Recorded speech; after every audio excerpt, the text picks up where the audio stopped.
Havia dois Mefibosete próximos de Saul. O primeiro era um filho seu, com este nome, e de uma concubina sua. Mas esse Mefibosete, a que nos referimos, é o filho de Jonatas. Jonatas era aquele filho de Saul que fez uma amizade maravilhosa com Davi, a ponto de eles prometerem um ao outro que em caso de morte ou sucessão, um não exterminaria a descendência do outro. O rei tinha medo de que seu trono fosse tomado, dizimando a parentela daquele rei. Depois que todos ficaram sabendo que Saul estava morto, Davi já tinha sido ungido há muitos anos como rei de Israel pelo profeta Samuel. E era hora de ser alçado ao trono de Israel. Mefibosete tinha 5 anos, era neto do rei. Ele tinha uma ama que devia gostar muito dele, e essa ama resolveu fugir com ele. E nesse atropelo, ela deixou que esse menino caísse. Por essa queda, ele ficou coxo dos 2 pés. Então ele, além de estar com os pés quebrados, ainda teve que se esconder para não ser morto, conforme era o costume daquela época. E este menino, ele foi para Lodebar. Lodebar era uma área em que não havia pastagem. Inclusive, eles diziam que era o lugar do esquecimento. O Senhor nos tira do sofrimento. O Senhor tem poder para nos tirar de onde estamos. Inclusive, quando estamos chafurdando na lama do pecado, o Senhor nos tira para a sua glória, para que nós possamos levar o nome do Senhor a outros que estão na mesma situação. Naquele tempo não tinha os recursos de hoje e ele era um refugiado, ele não poderia aparecer, deve ter sofrido muito até que essas fraturas se consolidassem. Ele foi para a casa de Maquir. Maquir era um homem caridoso, não só com o desvalido como Mefibosete, mas também com o rei Davi. Ele foi ao socorro do rei e levou aquilo que o rei precisava, fugindo do seu filho Absalão, que queria matá-lo. Lá chegou Maquir, com todo o provimento necessário. Esse homem acolheu este menino, não por interesse, porque na Bíblia não fala que ele foi atrás de algo depois que saiu de sua casa.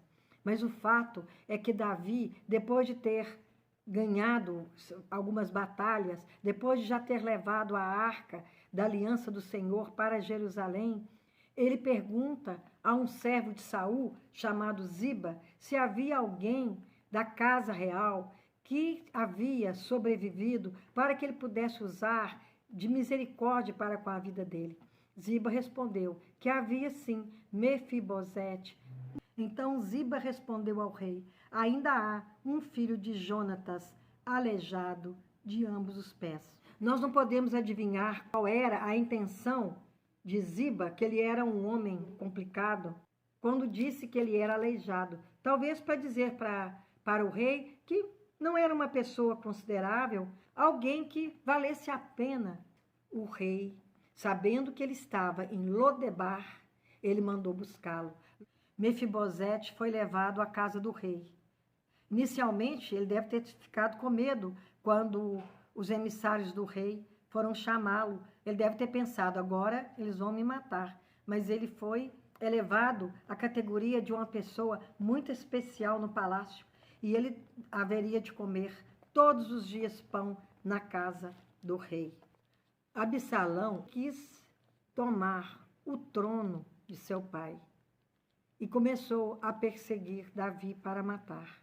E nessa fuga, Davi passou por fome, tantas tribulações, ele estava sujo, rasgado, numa situação deplorável.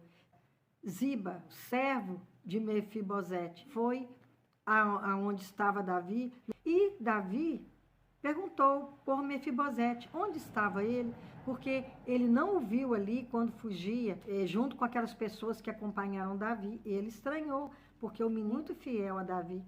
Mas Ziba usou de traição e disse que havia ficado em Jerusalém, porque pretendia tomar o trono de Davi.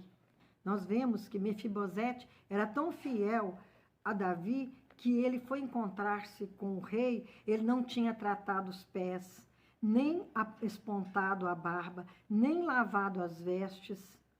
Desde o dia em que o rei saíra até o dia em que voltou. Davi perguntou por que ele não o havia acompanhado. E ele explicou aqui: ó rei, meu senhor, o meu servo me enganou, porque eu, teu servo, dizia: albardarei um jumento e montarei para ir com o rei, pois o teu servo é coxo. E disse que ele havia sido acusado falsamente. Quando Davi pensou, através do comunicado do servo Ziba, Davi acreditou e passou tudo que era de Mefibosete para as mãos de Ziba, por causa dessa traição. Mas quando Mefibosete se explicou, a gente não tem certeza se ele acreditou, mas ele mandou que metade do que havia repassado a Ziba fosse dado a Mefibosete. Ele acreditou com o pé atrás, porque ele não devolveu tudo que era de Mefibosete. Porque ainda falas dos teus negócios, resolvo que repartas com Ziba as terras. Fique ele muito embora com tudo, pois já voltou o rei, meu senhor, em paz à sua casa. Ziba só pensava em riquezas. Ele não tinha limites, porque a pessoa ambiciosa, ela não reconhece limites. Ela faz qualquer coisa para conseguir o seu intento. E foi isso que Ziba, o servo, fez com o seu senhor. Ele mentiu, traiu para ficar com tudo que era dele. Davi, que era um homem muito justo, ele achou melhor que voltasse a metade para ele. Não era justo que ele ficasse com tudo, diante do que Mefibosete lhe explicara. Ele não pensava que poderia enriquecê-lo. Ele se sentia feliz por ver Davi voltando salvo e em paz. A partir desse texto, nós vemos a fidelidade de Mefibosete com Davi. Ele não quis as riquezas, abriu mão de tudo, porque ele era diferente de Ziba. Ziba era um enganador, ele só queria se enriquecer. Não era o caso de Mefibosete, porque antes de tudo ele era leal ao seu senhor. Muitos pregam essa passagem mostrando que Deus nos tira da miséria e nos coloca sentar na mesa do rei, como aconteceu com Mefibosete. Assim o Senhor nos tira do pecado, do monturo, de tristeza e sofrimento, e nos purifica do pecado. Materialmente, o Senhor nos abençoa, mas esse texto não pode ser usado só até essa parte em que ele se enriquece, porque depois disso tudo, a lealdade é importante demais.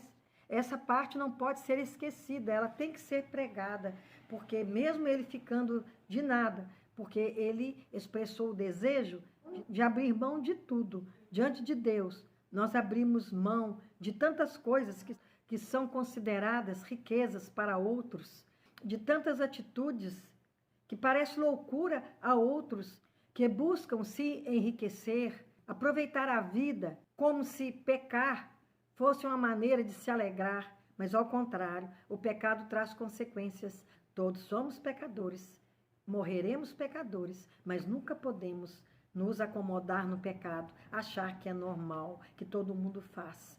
Não é todo mundo que irá para o céu.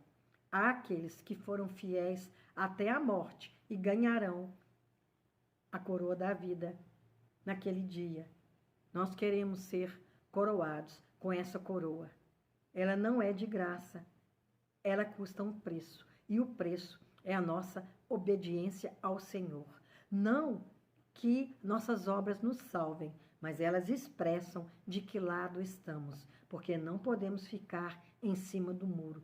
Ou estamos do lado de Deus, agradando ao Senhor, fazendo aquilo que Ele nos recomenda pela sua palavra, ou então estamos do lado do mal, do lado que não mais recebe a ajuda, a assistência do Espírito Santo e saímos do caminho reto, do caminho que nos mantém ligados ao Senhor. Mefibosete era um desvalido. Nós também, como crentes, somos rejeitados neste mundo, porque não falamos a linguagem do mundo, não andamos como o mundo anda, e isso não agrada as pessoas que estão no mundo. Nós não somos exemplos de conduta para elas, mas nós temos que agradar ao Senhor. É muito melhor agradar a Deus do que abrir mão de nossos princípios, do que acreditamos para agradar aos homens com relação à espiritualidade. Somente servindo ao Senhor, sem nos retroceder, mesmo quando pecarmos, deixar que a voz do Espírito Santo fale aos nossos ouvidos espirituais e obedeçamos e nos arrependamos e nos joguemos diante do Senhor com o joelho em terra, porque nós precisamos do perdão do Senhor para continuar nos caminhos retos, para que nós possamos, naquele dia, estar na frente de Jesus, porque cumprimos aquilo que o Senhor prescreveu em sua palavra, falhando, porque somos falhos, mas retornando aos braços do Pai a partir do arrependimento sincero, recebendo o perdão do Senhor. Se você está numa situação de pecado ou numa situação material de penúria, de sofrimento, é bom lembrar que Mefibosete, ele foi retirado do monturo, da casa de Maquir, que foi uma pessoa bem-aventurada, cuidou dele e que certamente mostrou a ele o caminho do Senhor, o melhor caminho que o homem pode trilhar nesse mundo. Então, não importa qual é o seu problema, o tamanho do seu problema, olhe para o tamanho de seu Deus, que não há medida. Ele é sem limites para nos ajudar, para nos compreender, para fazer aquilo de que nós precisamos. Muitas vezes, não o que nós queremos, mas o que é melhor para a nossa vida. Porque muita coisa que queremos, muitas vezes, é para a nossa perdição. Nunca para o nosso bem. Como ele soube o que seria bom para a vida de Mefibosete,